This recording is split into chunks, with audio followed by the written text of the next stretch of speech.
സെക്രട്ടേറിയറ്റിൽ ജീവനക്കാർ തമ്മിൽ ഉന്തും തള്ളും. ദൃശ്യങ്ങൾ പകർത്താൻ ശ്രമിച്ച മാധ്യമപ്രവർത്തകർക്ക് നേരെയും കയ്യേറ്റമുണ്ടായി. തർക്കം ചിത്രീകരിക്കാൻ ശ്രമിച്ചാൽ ക്യാമറ തകർക്കും എന്നായിരുന്നു ഭീഷണി.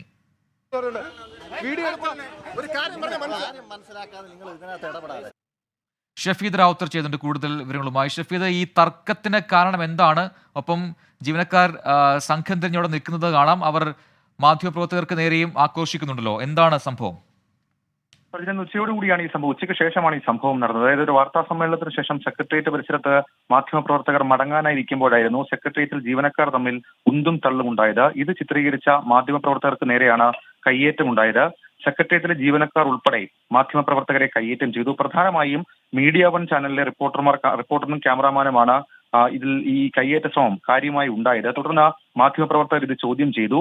ഈ ജീവനക്കാരുടെ തർക്കം അത് ചിത്രീകരിച്ചാൽ ക്യാമറ തല്ലിപ്പൊട്ടിക്കുമെന്നും കൈവയ്ക്കുമെന്നും ഭീഷണി ഉണ്ടായി. എന്നാൽ ഇതിൽ ഈ ചില സംഘടനാ പ്രതിനിധികൾ ഉൾപ്പെടെയുള്ള ആൾക്കാരുണ്ടായിരുന്നു. അവരെത്തി മാധ്യമപ്രവർത്തകരോട് ആക്രോശിച്ച സെക്രട്ടേറിയറ്റ് ജീവനക്കാരെ അനുനയിപ്പിക്കുകയായിരുന്നു. ഏതായാലും ഈ വിഷയത്തിൽ മാധ്യമപ്രവർത്തകരടക്കം വലിയ തരത്തിൽ അവരുടെ പ്രതിഷേധം രേഖപ്പെടുത്തിയിട്ടുണ്ട്. മാത്രവുമല്ല, ഈ തർക്കത്തിന് കാരണമായ സംഭവം അത് പുറത്തുവിടാൻ സെക്രട്ടേറിയറ്റ് ജീവനക്കാർ തയ്യാറായിട്ടുമില്ല. പ്രജിൻ.